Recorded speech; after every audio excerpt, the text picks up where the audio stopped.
On the morning of October 13th, 1841, 23 guests witnessed what Hartford's upper society would later call the most shocking wedding ceremony in Connecticut's history.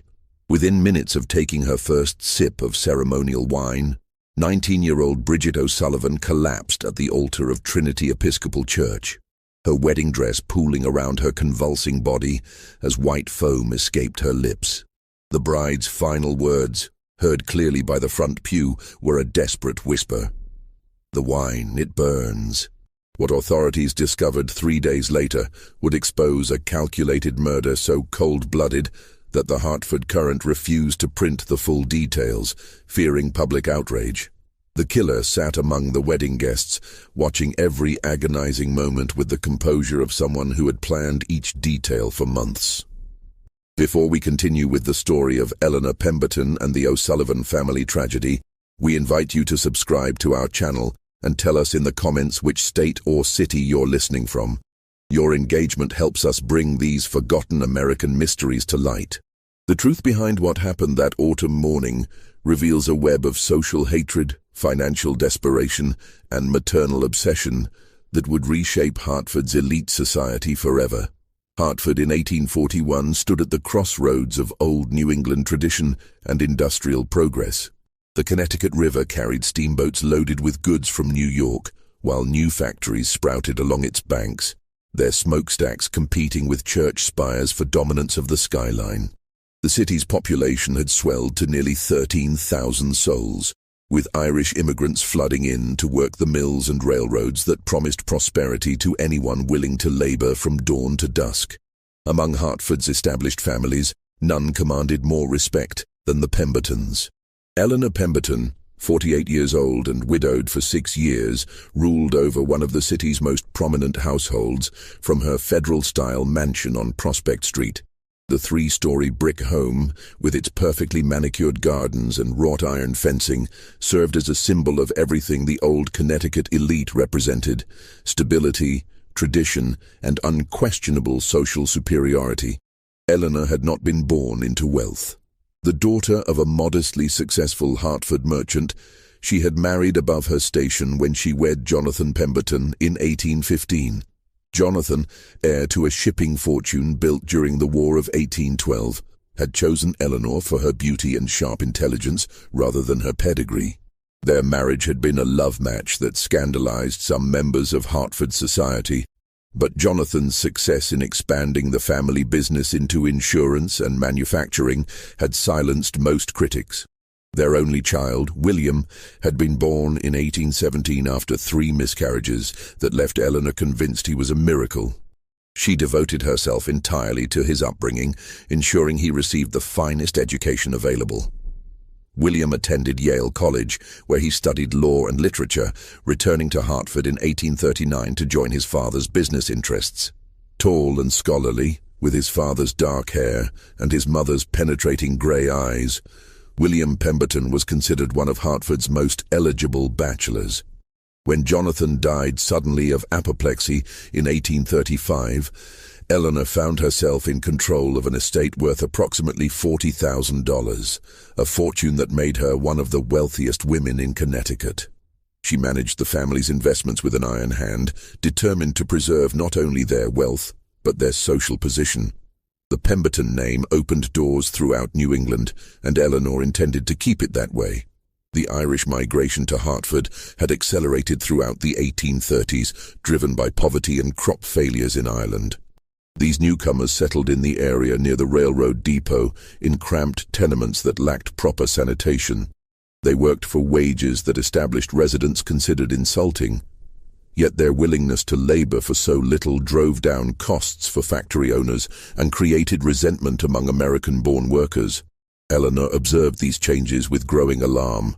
At Ladies' Aid Society meetings, she listened to complaints about Irish servants who allegedly stole from their employers, about Irish children who fought with proper American youngsters, about Irish families who crowded 10 people into spaces meant for 4.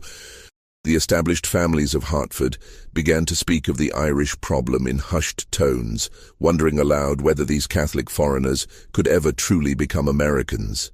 Into this atmosphere of social tension came the O'Sullivan family in late 1839.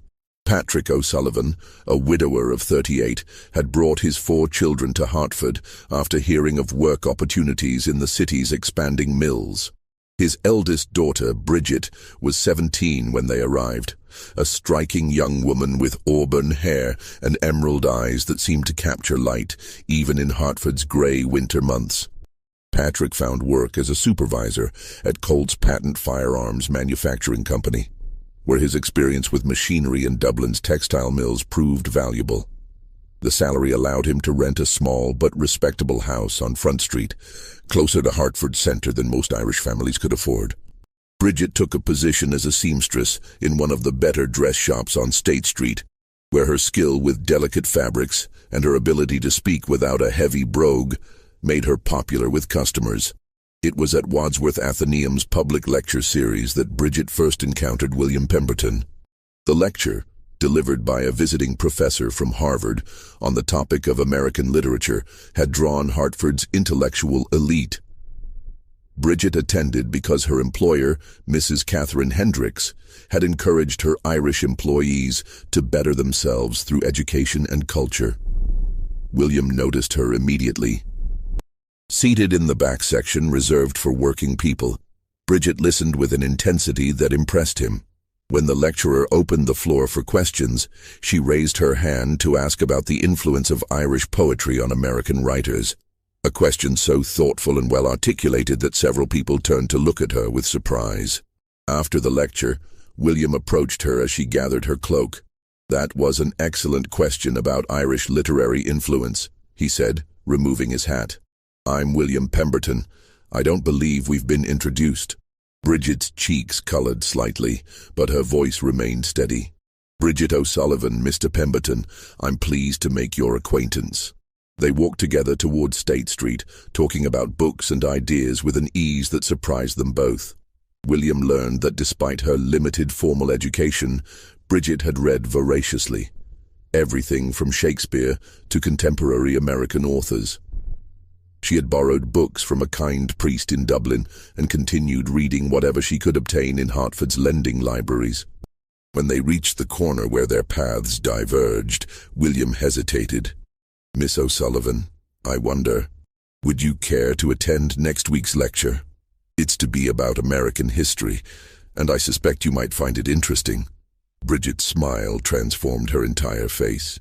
"I would enjoy that very much, Mr. Pemberton." Their courtship began quietly, carefully. William understood the social implications of his interest in an Irish working girl, but Bridget's intelligence and grace convinced him that such considerations were petty and unworthy. They met for walks along the Connecticut River, attended lectures and cultural events, and discovered a compatibility that transcended their different backgrounds. Eleanor remained unaware of these developments for nearly 6 months. William had always been discreet about his personal affairs, and she assumed his frequent absences from home reflected his dedication to business matters or social obligations with young men of his own class. The revelation came on a humid afternoon in July 1840. Eleanor had decided to surprise William with a visit to his office at the Pemberton Building on State Street, bringing him cold lemonade and news of an invitation to the governor's summer reception. As she climbed the stairs to the 2nd floor, she heard voices from behind his office door, William's familiar baritone and a woman's voice she didn't recognize. "My mother will never accept this," William was saying, "but I don't care about her approval anymore, Bridget. I love you, and that's what matters." Eleanor froze on the landing, her hand gripping the lemonade pitcher so tightly her knuckles went white. "Your family's position in society," the woman replied, her voice carrying a slight Irish accent that made Eleanor's blood run cold. "I don't want to be the cause of trouble between you and your mother, William. She sacrificed so much for you." "You don't understand," William said firmly. "She's controlled every aspect of my life since Father died, whom I should marry, where I should live, how I should spend my time. I'm 23 years old, and I've never made a single important decision without her approval. That ends now." Eleanor pressed herself against the wall, her heart pounding so hard she feared they might hear it through the door. "When will you tell her about us?" the woman asked. Soon, very soon.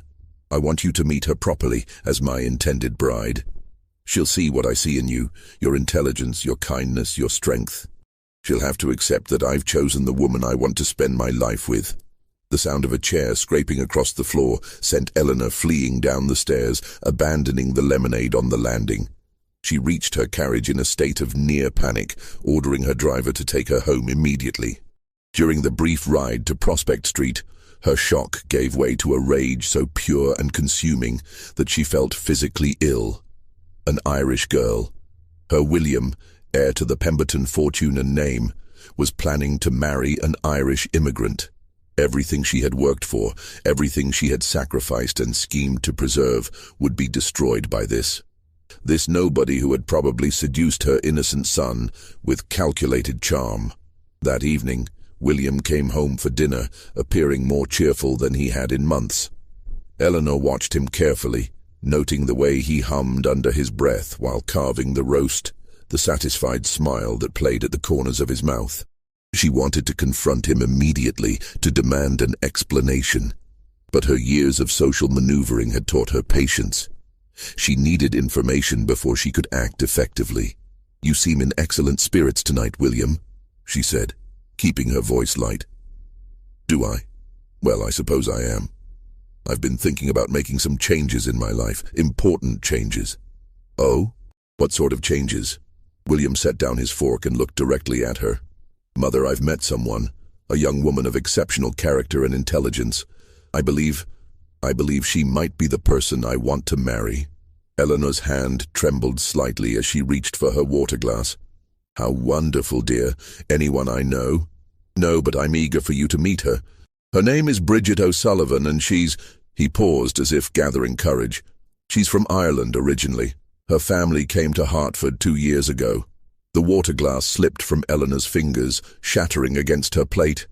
"Oh, how clumsy of me," she said, rising to ring for the servants. "You said O'Sullivan? An Irish family?" "Yes. Her father works at Colt's factory, and she's employed at Mrs. Hendricks's dress shop." "Mother, I know what you're thinking, but—" "I'm not thinking anything, William," Eleanor interrupted, her voice carefully controlled. "I'm simply surprised. You've never mentioned this young woman before." "I wanted to be certain of my feelings before discussing her with you, but I am certain now. I love her, Mother, and I intend to ask for her hand in marriage." Eleanor spent the remainder of the evening in her private sitting room, pacing the Persian carpet until she wore a visible path in the pattern. William's words echoed in her mind. He loved this Irish girl, intended to marry her. The implications struck her like physical blows. Marriage to an Irish immigrant would destroy William's social standing. The best families in Hartford would close their doors to him. His children would carry the stigma of their mixed heritage, neither fully accepted by the established elite nor welcomed by the Irish community that would see them as traitors to their origins. More immediately threatening was the financial risk. If William married this girl, Eleanor would lose all influence over family affairs. As his wife, the Irish woman would have legal rights to the Pemberton fortune. She might convince William to support her extended family, to make donations to Catholic causes, to invest in schemes that benefited immigrants at the expense of established American interests. Eleanor had not clawed her way from merchant-class origins to the pinnacle of Hartford society only to watch an Irish peasant destroy everything she had built. She would not allow her family's wealth to be squandered on Catholic churches and Irish relatives. She would not see the Pemberton name dragged through the mud by association with foreign poverty and superstition. Over the following weeks, Eleanor conducted a careful investigation of the O'Sullivan family. She learned that Patrick O'Sullivan was considered a reliable worker, but had been involved in labor discussions that some viewed as potentially subversive. Bridget was well regarded by her employer and customers, but several society matrons whispered about the impropriety of an Irish girl putting on airs above her station. Eleanor also discovered that the O'Sullivans attended Mass at Holy Trinity Church, the Catholic institution that many Protestant Hartford residents viewed with suspicion and distrust. The thought of her grandchildren being raised as Catholics, owing allegiance to a foreign pope, filled her with horror. As summer turned to autumn, William's relationship with Bridget deepened. He brought her to a few public events, introducing her to his friends with obvious pride and affection. Eleanor watched from a distance as Hartford society reacted with polite surprise that quickly gave way to whispered speculation. The breaking point came in early September when William announced his intention to formally propose. "I've spoken with Mr. O'Sullivan," he told his mother over breakfast. "He's given his permission for me to ask for Bridget's hand. I plan to propose this evening."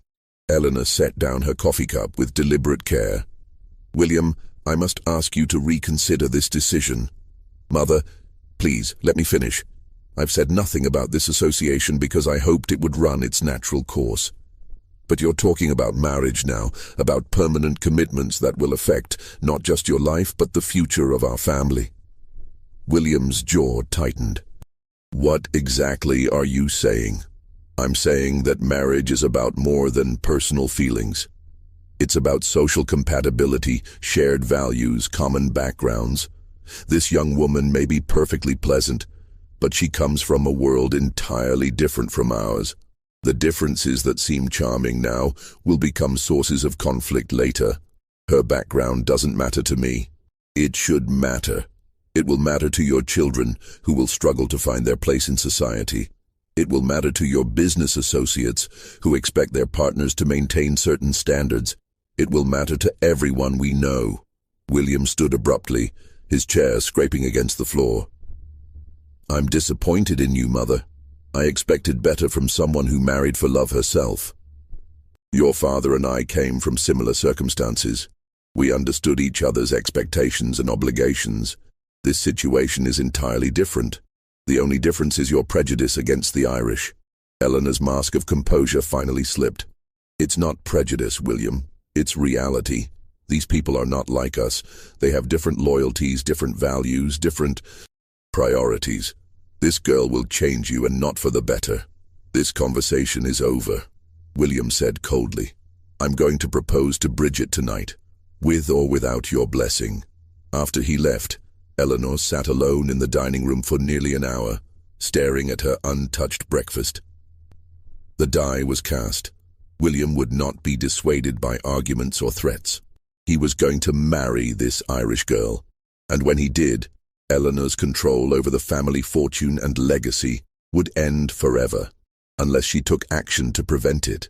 The engagement of William Pemberton to Bridget O'Sullivan was announced in the Hartford Courant on September 15, 1840. The brief notice, placed in the society section, generated more discussion than any social news in recent memory. At tea parties and gentlemen's clubs throughout the city, people debated whether William had lost his senses or simply succumbed to Irish seduction. Eleanor maintained a facade of gracious acceptance while privately seething. She attended social functions where well-meaning friends offered congratulations mixed with barely concealed sympathy. "How progressive of William," they would say, their voices carrying undertones of scandal. "I'm sure the girl is quite suitable." The worst moment came at a Ladies' Aid Society meeting where Mrs. Harrison Fitzgerald, whose own Irish ancestry was conveniently forgotten by Hartford society, made a pointed comment about the importance of maintaining proper standards in marriage. "Of course, we must be charitable to these immigrant families," she said, glancing meaningfully at Eleanor. "But there are appropriate boundaries that shouldn't be crossed." Eleanor smiled tightly and changed the subject, but the humiliation burned in her chest like acid. She was being pitied, patronized by women who had once deferred to her social position. The Pemberton name, which had opened every door in Connecticut, was becoming a source of whispered gossip and snide commentary. During this period, Eleanor began to study Bridget O'Sullivan with the intensity of a military strategist examining an enemy position. She attended public events where the couple appeared, watching how Bridget moved, spoke, and interacted with Hartford's elite. What she observed only deepened her alarm. Bridget was not the simple Irish peasant Eleanor had hoped to find. The young woman possessed a natural elegance that could not be taught, an intelligence that shone in her conversations, and a genuine warmth that drew people to her. Even Eleanor's harshest critics among the society matrons admitted that the O'Sullivan girl had remarkable poise for someone of her background. More troubling was the obvious depth of William's devotion. He looked at Bridget with an adoration Eleanor had never seen from him before. When they walked together, he unconsciously matched his longer stride to hers. When she spoke, he listened with complete attention. When others made subtle social slights, he defended her with a fierce protectiveness that reminded Eleanor uncomfortably of how Jonathan had once defended her against similar treatment. The wedding was scheduled for October 13th. William had wanted a small ceremony, but Bridget insisted on inviting both families and their closest friends. "I want everyone we care about to witness our vows," she told him. "I don't want anyone to think we're ashamed of our marriage or trying to hide it." Eleanor realized that a public wedding would make her humiliation complete. Every prominent family in Hartford would attend, if only to satisfy their curiosity about the Irish bride. The ceremony would be discussed and dissected for months, cementing the Pemberton Names Association with social degradation. As September passed into October, Eleanor's desperation grew. She considered various strategies for disrupting the wedding plans. She could claim sudden illness, requiring William to postpone the ceremony to care for her. She could attempt to bribe Patrick O'Sullivan to withdraw his consent. She could even threaten to disinherit William entirely. But each option carried unacceptable risks. William might proceed with the wedding regardless of her illness or threats. Bribing the father could backfire spectacularly if he revealed her attempt to the wider community. And disinheriting William would mean losing control over him permanently, while ensuring that her fortune eventually passed to strangers. The solution came to Eleanor during a sleepless night in early October.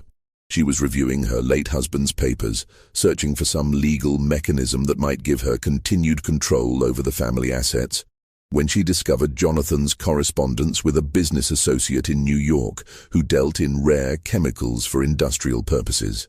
Among the letters was a detailed discussion of various compounds used in manufacturing processes, including their effects on human health when handled improperly. One letter specifically mentioned arsenic oxide, commonly used in textile production and available through legitimate commercial channels. Jonathan had been investigating its use in a proposed fabric treatment process, but had ultimately decided against the investment due to safety concerns. The letter included precise information about the compound's properties. Its appearance, white crystalline powder that dissolved easily in liquids.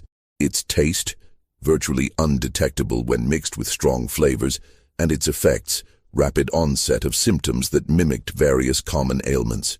Most importantly, the correspondent noted that arsenic oxide was difficult to detect without sophisticated chemical analysis, procedures that were rarely performed in cases of sudden illness. Eleanor read the letter 3 times, her heart racing as the implications became clear.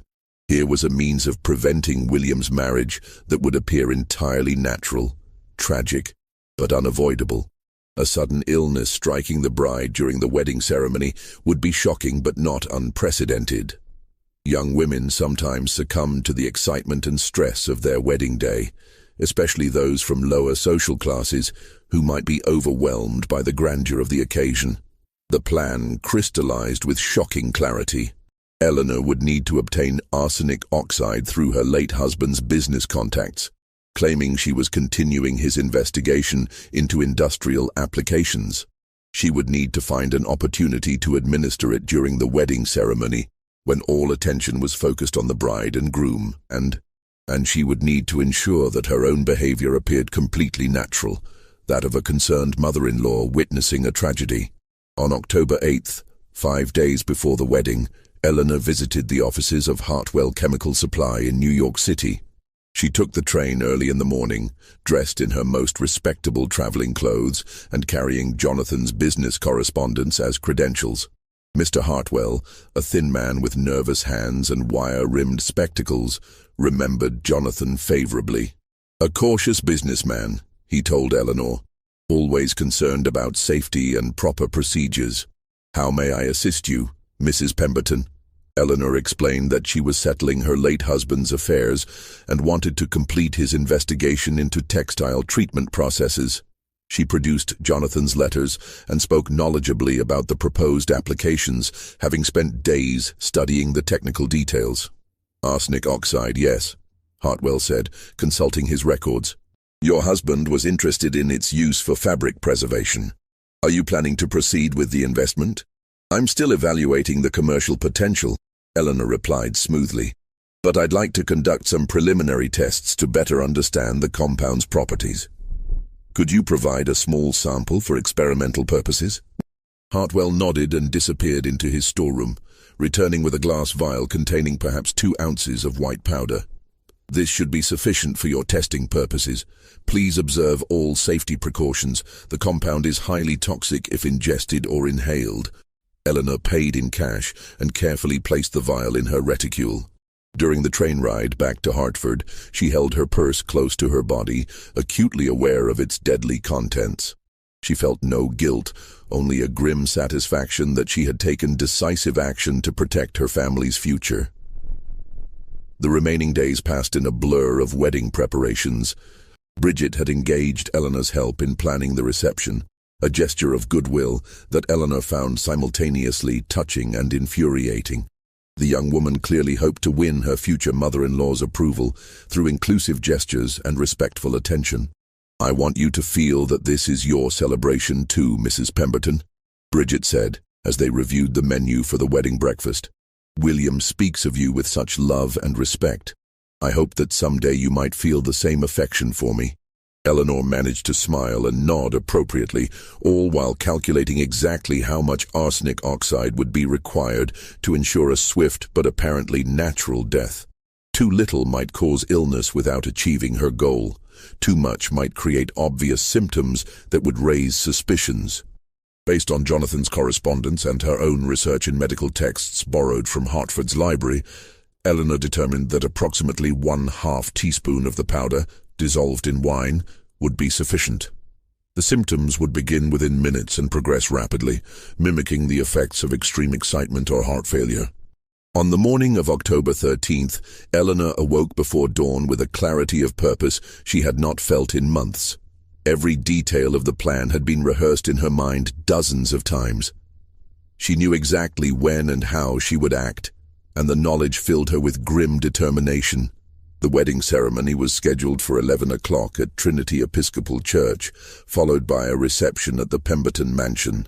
Eleanor had volunteered to oversee the refreshment preparations, a responsibility that would give her complete access to the ceremonial wine that would be served to the bride and groom during the blessing. She dressed carefully in her finest dark blue silk gown, adding the pearl necklace Jonathan had given her on their own wedding day. Her reflection in the bedroom mirror showed a woman of dignified composure, every inch the respected Hartford matron attending her son's wedding. No one looking at her would suspect the deadly purpose that drove every measured movement. The arsenic oxide was hidden in a small silk sachet sewn into the inner pocket of her dress. The powder had been carefully measured and prepared the night before, ready to be dissolved in wine at the crucial moment. Eleanor had practiced the motion dozens of times, ensuring she could empty the sachet's contents quickly and naturally while appearing to adjust the wine service. At 9 o'clock, Eleanor arrived at Trinity Church to supervise the final preparations. The Gothic Revival building, with its soaring spire and stained glass windows, had been decorated with autumn flowers and ribbons in shades of gold and burgundy. Bridget's limited budget had not allowed for elaborate decorations, but the simple arrangements possessed an understated elegance that even Eleanor grudgingly admired. Father Matthews, the elderly Episcopal priest who would officiate, greeted Eleanor with respectful warmth. "Mrs. Pemberton, how lovely to see you. I understand you've been instrumental in organizing today's celebration." "It's my pleasure, Father," Eleanor replied smoothly. "This is such a joyous occasion for our family." She moved efficiently through the church, checking flower arrangements and supervising the placement of chairs for the reception. Her true focus, however, was on the communion table where the ceremonial wine would be placed. The heavy silver chalice, a wedding gift from Eleanor to the couple, sat ready for the blessing that would follow the exchange of vows. The wine itself was stored in the church vestry, along with the other refreshments that would be served after the ceremony. Eleanor had specifically requested that a bottle of their finest French vintage be opened for the occasion, explaining to Father Matthews that she wanted William and Bridget to begin their marriage with the best of everything. At 10:30, the first guests began arriving. Eleanor positioned herself near the church entrance, greeting each arrival with perfect social grace. She watched Patrick O'Sullivan escort his 3 younger children to their seats, noting how the man had clearly spent considerable money on new clothes for the occasion. His obvious pride in his daughter's marriage to a Pemberton stirred Eleanor's anger afresh. Members of Hartford's elite arrived in elegant carriages, their expressions carefully neutral as they took in the mix of social classes represented among the guests. Eleanor observed their subtle reactions, the way they nodded politely to the Irish families while maintaining careful distance. The social dynamics she had predicted were already playing out exactly as expected. William arrived at 10:45, accompanied by his friend Charles Whitman, who was serving as best man. Eleanor felt a pang of genuine love as she watched her son adjust his cravat nervously and speak in low tones with Father Matthews about the ceremony's progression. He looked handsome and happy, blissfully unaware that his mother was about to save him from the greatest mistake of his life. At precisely 11 o'clock, the church bells began to toll, and Bridget appeared at the rear of the nave. Eleanor's breath caught in her throat despite herself. The young woman was genuinely beautiful, her auburn hair arranged in an elegant style that complemented the simple but perfectly fitted white gown she had sewn herself. She carried a bouquet of white roses and baby's breath, and her face glowed with happiness that seemed to illuminate the entire church. Patrick O'Sullivan walked proudly beside his daughter, his hand resting gently on her arm. As they processed down the aisle, Eleanor noticed how many of the guests smiled involuntarily at the sight of the radiant bride. Even some of Hartford's most socially rigid matrons appeared touched by Bridget's obvious joy and dignity. The ceremony proceeded with traditional Episcopal solemnity. Father Matthews spoke about the sacred nature of marriage, the importance of mutual respect and devotion, and the blessings that awaited couples who built their union on firm spiritual foundations. William and Bridget exchanged vows in clear, confident voices, their eyes never leaving each other's faces. Eleanor watched from the front pew, her hand resting over the hidden sachet of poison. Soon, she told herself. Very soon, this travesty would be over, and William would be free to make a proper marriage with someone of his own class and background. Following the exchange of rings, Father Matthews moved to the communion table to begin the blessing of the wine. This was Eleanor's moment. She rose from her seat with practiced grace and approached the altar, ostensibly to assist with the ceremonial service as mother of the groom. "Allow me to help prepare the wine, Father," she said quietly, moving to stand beside the silver chalice. The priest nodded appreciatively and turned to address the congregation about the significance of sharing wine as a symbol of the couple's new union. While he spoke, Eleanor's fingers found the sachet in her dress pocket. With movements perfected through countless rehearsals, she emptied the white powder into the chalice and used a silver spoon to stir it gently into the deep red wine. The arsenic oxide dissolved completely, leaving no trace of its presence. The wine maintained its rich color and would taste no different than before, at least not to someone drinking it in the emotional excitement of their wedding day. Father Matthews completed his remarks and lifted the chalice ceremonially. "William and Bridget, please step forward to share the wine of commitment, symbolizing your promise to support each other through all of life's joys and sorrows." Eleanor returned to her seat, her heart pounding so hard she feared others might hear it. William and Bridget approached the communion table, their hands joined and their faces radiant with happiness. Everything was proceeding exactly according to plan. Father Matthews offered the chalice first to William, who took a small sip and passed it to his bride. Bridget accepted the chalice with both hands, smiled lovingly at her new husband, and raised the wine to her lips. Eleanor watched with terrible fascination as Bridget drank deeply from the poisoned chalice. The young woman's face showed nothing but joy and gratitude as she completed the ceremonial sip and returned the cup to Father Matthews. The deadly dose had been consumed.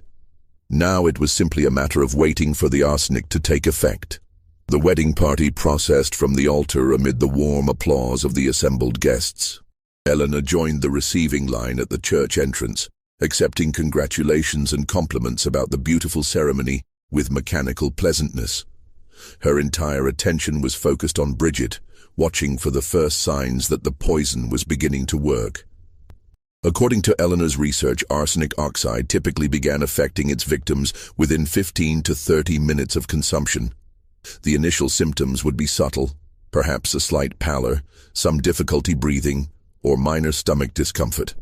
These early signs would be easily attributed to wedding day excitement and nerves.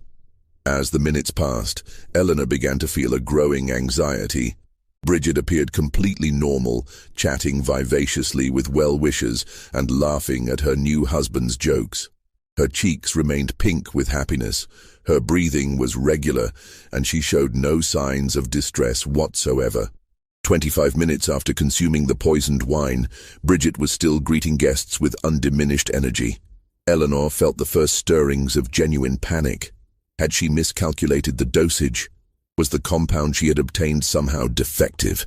Or was this Irish girl possessed of an unusually strong constitution that could resist the poison's effects? The wedding party began moving toward the Pemberton mansion for the reception breakfast. Eleanor walked alongside Father Matthews, making polite conversation while internally screaming with frustration. Her carefully planned murder was failing, and she had no backup strategy for dealing with this catastrophic development. At the mansion, the guests gathered in the main drawing room and adjoining dining room, which had been decorated with more autumn flowers and set with Eleanor's finest china and crystal. A lavish breakfast spread awaited the party: fresh oysters from Long Island Sound, roasted fowl, delicate pastries, and several bottles of champagne for toasting the new couple. Eleanor moved through her duties as hostess with increasing desperation. 45 minutes had passed since Bridget consumed the arsenic, yet the young woman continued to appear perfectly healthy. She had removed her gloves and was accepting congratulations from Hartford's social elite with remarkable poise, showing no trace of the symptoms Eleanor had expected to see by now. "Mrs. Pemberton," said Mrs. Harrison Fitzgerald, approaching with a glass of champagne in hand, "you must be so proud. The ceremony was lovely, and your new daughter-in-law is absolutely charming, much more refined than one would expect from her background." Eleanor forced a smile. "Yes, Bridget is a lovely girl. We're very pleased with William's choice." The words tasted like ashes in her mouth. If the poison didn't work, she would be forced to accept this Irish peasant as her daughter-in-law permanently.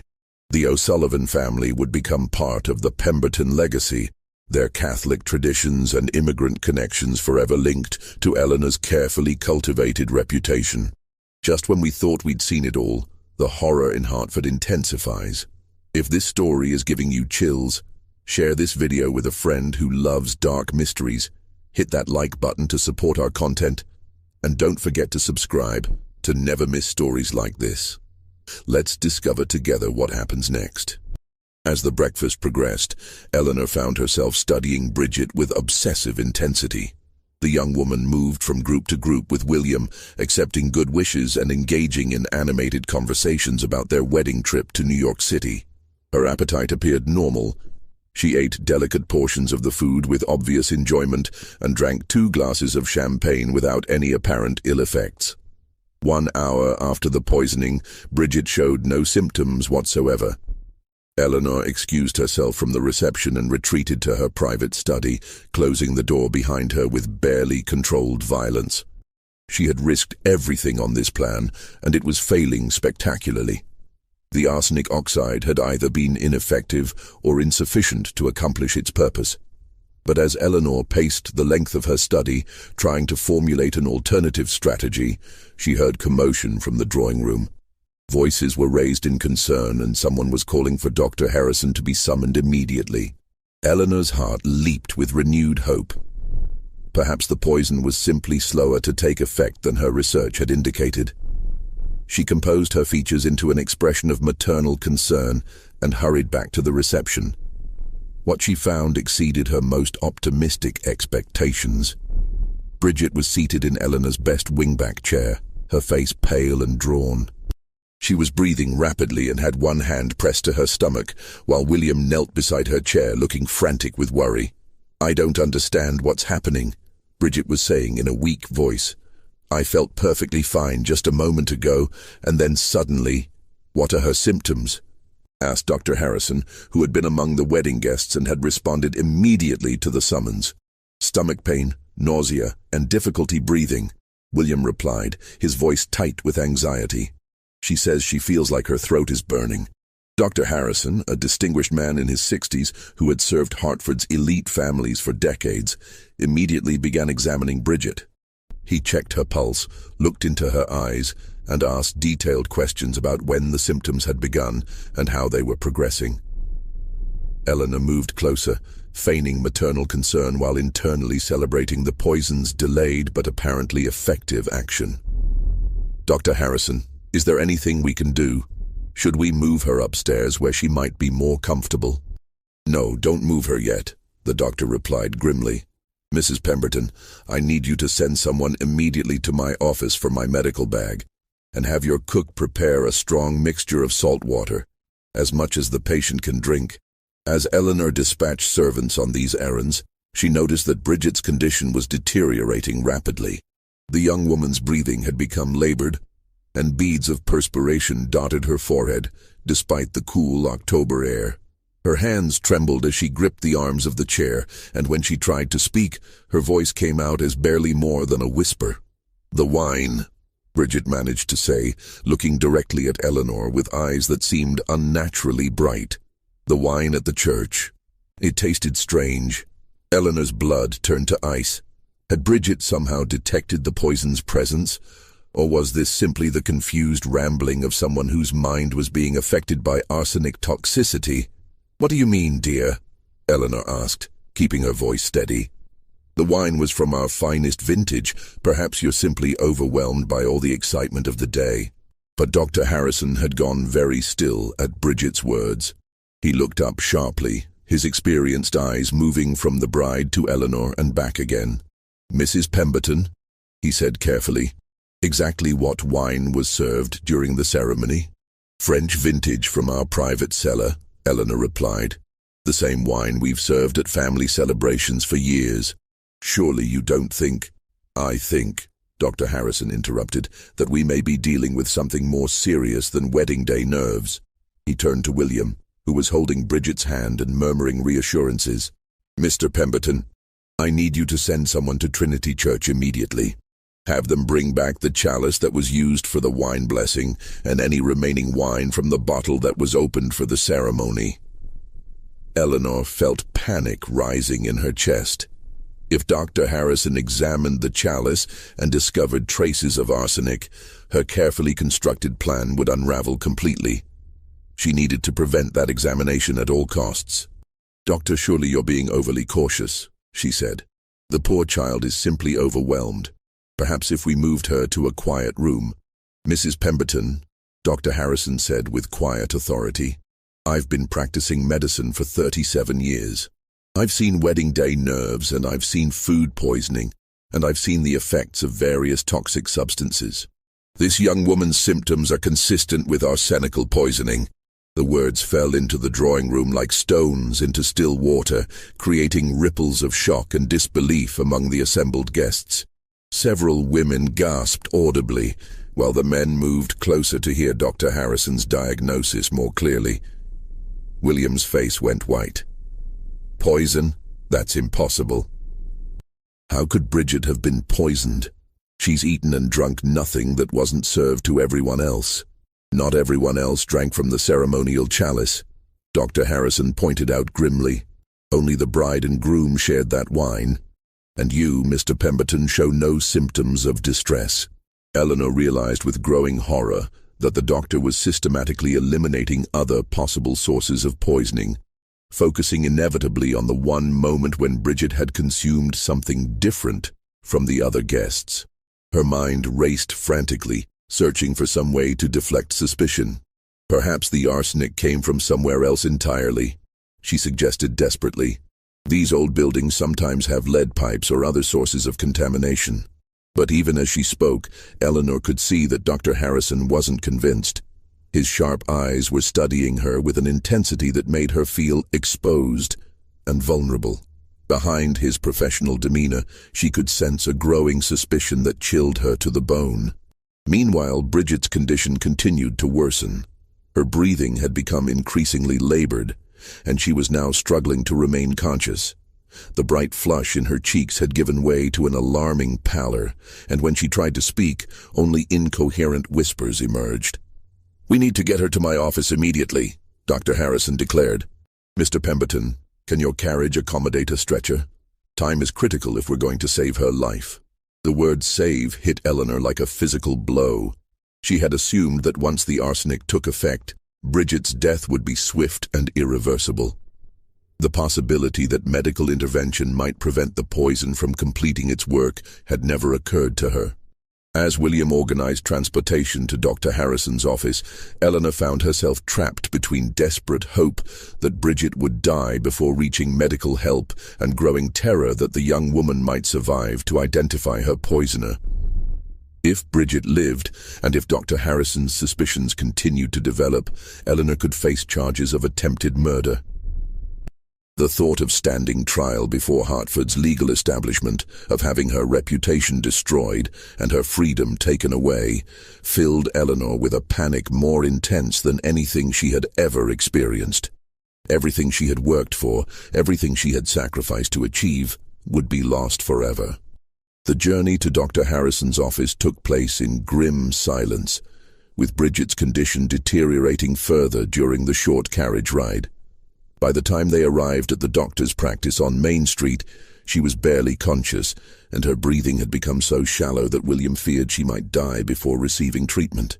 Dr. Harrison's office occupied the ground floor of a substantial brick building, with examination rooms, a small surgery, and a dispensary where he prepared medications for his patients. Eleanor had visited the office several times over the years for routine ailments, but she had never seen it transformed into the scene of desperate medical intervention that greeted them now. The doctor immediately began administering treatments designed to counteract arsenic poisoning. He forced salt water down Bridget's throat to induce vomiting, hoping to eliminate any poison that remained in her stomach. When that proved insufficient, he prepared a mixture of milk and egg whites, explaining to William that these substances might help absorb toxins in the digestive system. Eleanor watched these proceedings with mounting anxiety. Each treatment that Dr. Harrison administered increased the possibility that Bridget might survive, and survival would mean exposure for Eleanor. She found herself in the horrifying position of hoping for a young woman's death while maintaining the appearance of a concerned mother-in-law. "Mr. Pemberton," Dr. Harrison said during a brief pause in his treatments, "I sent my assistant to Trinity Church to retrieve the ceremonial chalice. He should return shortly with evidence that will help us understand exactly how your wife was poisoned." Eleanor's hands clenched involuntarily at her sides. The chalice would contain residual traces of arsenic that would confirm Dr. Harrison's diagnosis beyond any doubt. Once he had physical proof of poisoning, his investigation would naturally focus on who had access to the wine and opportunity to administer the toxin. The assistant arrived 20 minutes later, carrying the silver chalice wrapped in a clean cloth, along with the bottle that had contained the ceremonial wine. Dr. Harrison examined both items carefully, using chemical tests that Eleanor had not known existed. "As I suspected," he announced grimly. "There are clear traces of arsenic compounds in this chalice, and the remaining wine shows similar contamination. This was not accidental poisoning. Someone deliberately added a substantial quantity of arsenic to the wine that was served to the bride." William stared at the doctor in shock. You're saying someone tried to murder my wife, but who would do such a thing? Bridget has no enemies in Hartford. Dr. Harrison's eyes moved slowly around the room, taking in the faces of everyone present. When his gaze settled on Eleanor, she felt as though he could see directly into her guilty soul. The question, Dr. Harrison said carefully, is who had access to the ceremonial wine between the time it was prepared and the time it was consumed. Eleanor forced herself to speak calmly. Surely any number of people could have tampered with the wine. Church staff, members of the wedding party, even random individuals who might have entered the building.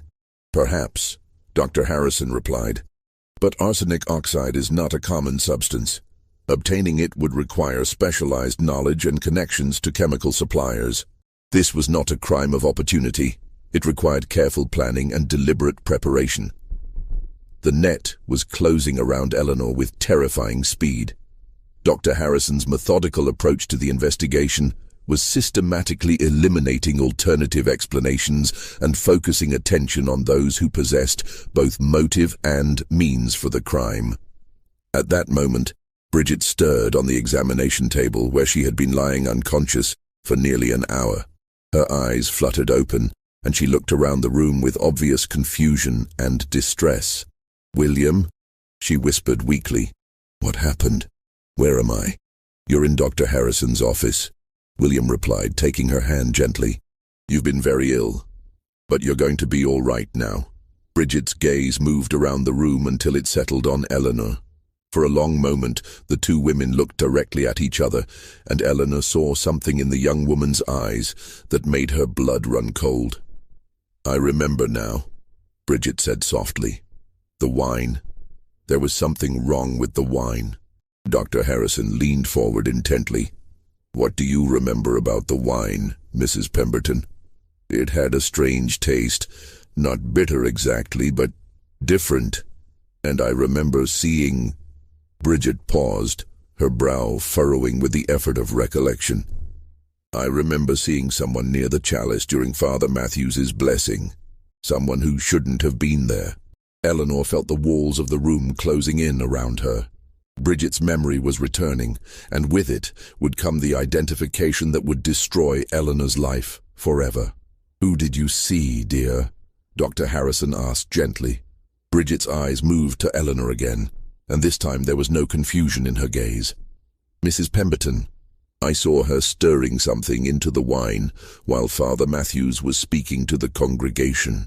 The accusation fell into the room like an explosion. William stared at his mother in shock and disbelief, while Dr. Harrison nodded grimly as if his suspicions had been confirmed.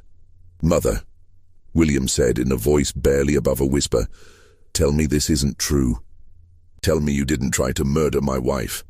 Eleanor felt the last vestiges of her carefully constructed facade crumbling away. The game was over, the truth was out, and there was no longer any point in pretending innocence. She would have destroyed everything, Eleanor said quietly, her voice carrying a strange sense of relief at finally speaking the truth. "Your social position, the family reputation, our financial security, everything we've worked for would have been lost to an Irish immigrant who seduced you with her foreign charm." William stepped back from his mother as if she had struck him. "You tried to kill the woman I love because of her ancestry. I tried to save you from making the greatest mistake of your life," Eleanor replied with growing defiance. "That girl will drag the Pemberton name through the mud of Irish politics and Catholic superstition. Your children would have been outcasts, neither accepted by proper society nor welcomed by the immigrant community that would see them as traitors. Those children would have been your grandchildren," William said, his voice breaking with emotion. "They would have been half-Irish mongrels with divided loyalties and no place in respectable society." Eleanor snapped. "I would rather see the Pemberton line end entirely than watch it be polluted by foreign blood and alien traditions." Dr. Harrison had been listening to this exchange with professional detachment, but now he stepped forward with quiet authority. "Mrs. Pemberton, I'm afraid I have no choice but to notify the Hartford Constabulary about what has transpired here. You have confessed to attempted murder in the presence of multiple witnesses." Eleanor laughed bitterly. Do you think the authorities will prosecute a respected Hartford matron for trying to protect her family from immigrant corruption? Half the men on the city council share my concerns about the Irish problem. Perhaps, Dr. Harrison replied. But they also understand that poisoning is a serious crime, regardless of the perpetrator's social position. The law applies to everyone, Mrs. Pemberton, even wealthy widows who believe their prejudices justify attempted murder. The trial of Eleanor Pemberton began on November 20th, 1841, in Hartford Superior Court. The case attracted unprecedented attention throughout Connecticut and beyond, with newspapers from Boston to New York following every detail of the proceedings. The spectacle of a prominent society matron accused of poisoning her son's Irish bride captured the public imagination in ways that reflected the deep social tensions of the era. Judge Samuel Huntington, himself a member of Hartford's established elite, presided over the trial with scrupulous attention to legal procedure.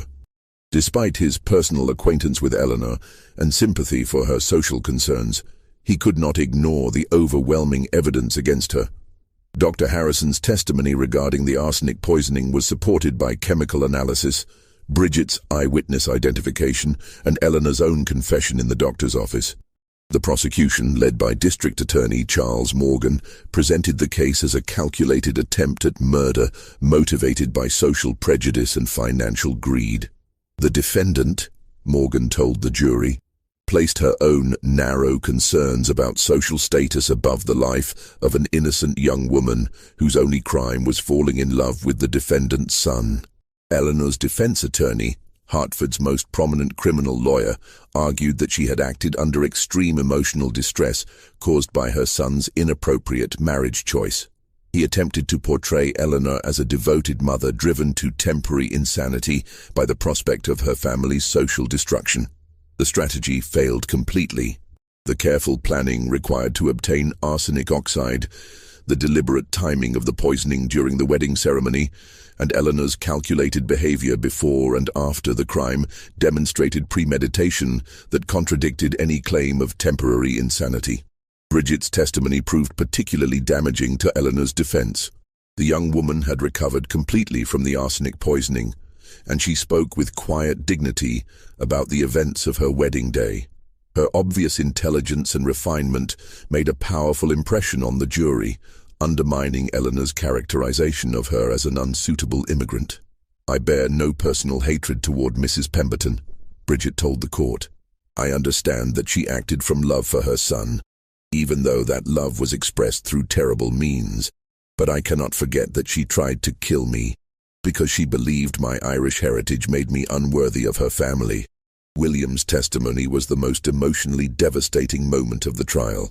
He spoke of his love for both his mother and his wife, his shock at discovering Eleanor's crime, and his determination to ensure that justice was served regardless of family loyalty.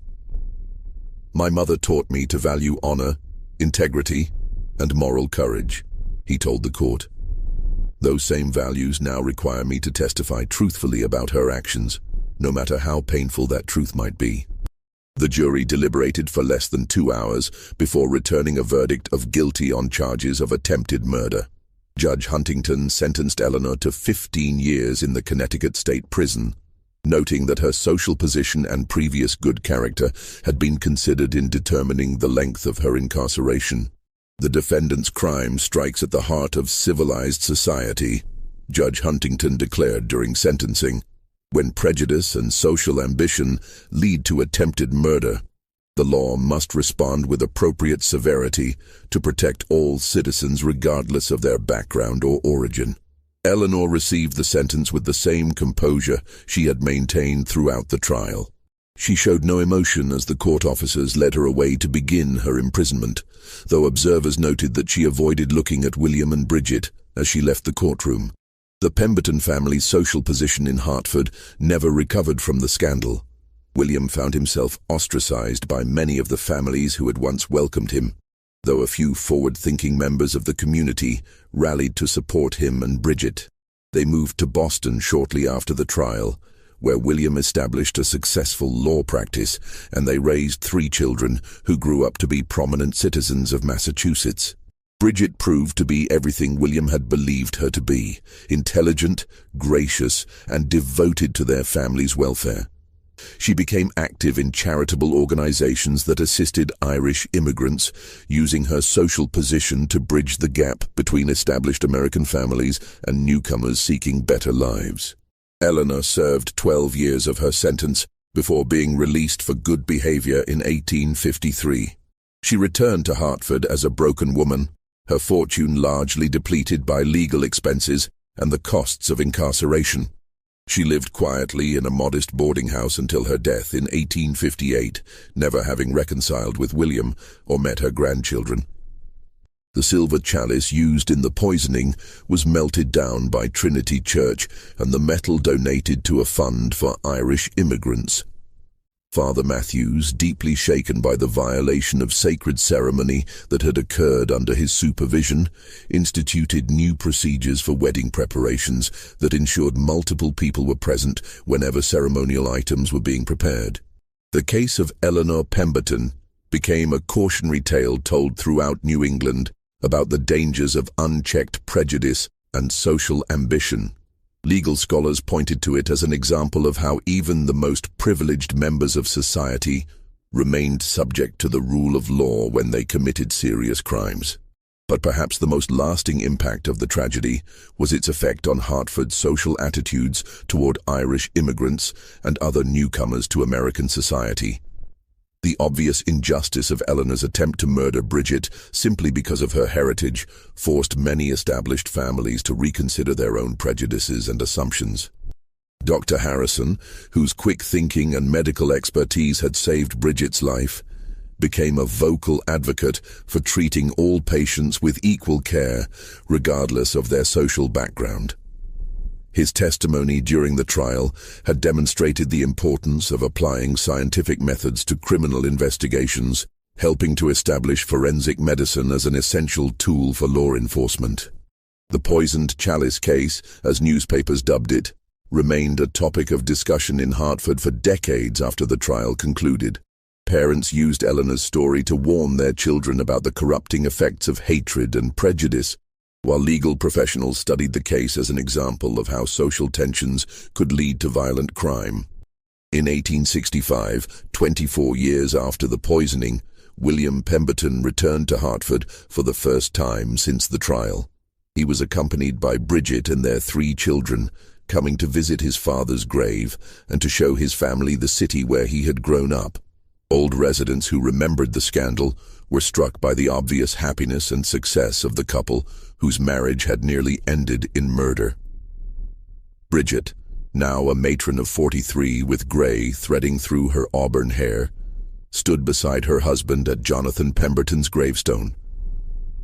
She had never spoken publicly about forgiving Eleanor, but those who watched her pray silently at the cemetery understood that she had found peace with the traumatic events of her wedding day. The Hartford Courant, which had covered the original trial extensively, published a brief notice of the family's visit. The final paragraph of that article captured the ultimate irony of Eleanor's crime. The union that was nearly destroyed by poison has instead flourished into one of New England's most respected families, proving that love and character triumph over prejudice and hatred. This mystery shows us how fear and prejudice can drive even respectable people to commit unthinkable acts, and how the courage to stand up for justice can overcome even the deepest social divisions. What do you think of this story? Do you believe that social tensions could still drive someone to such desperate measures today? Leave your comment below and share your thoughts about Eleanor's motivations and ultimate fate. If you enjoyed this tale and want more historical mysteries like this, subscribe, hit the notification bell, and share with someone who loves dark stories from America's past. See you in the next video, where we'll explore another forgotten chapter of our nation's hidden history.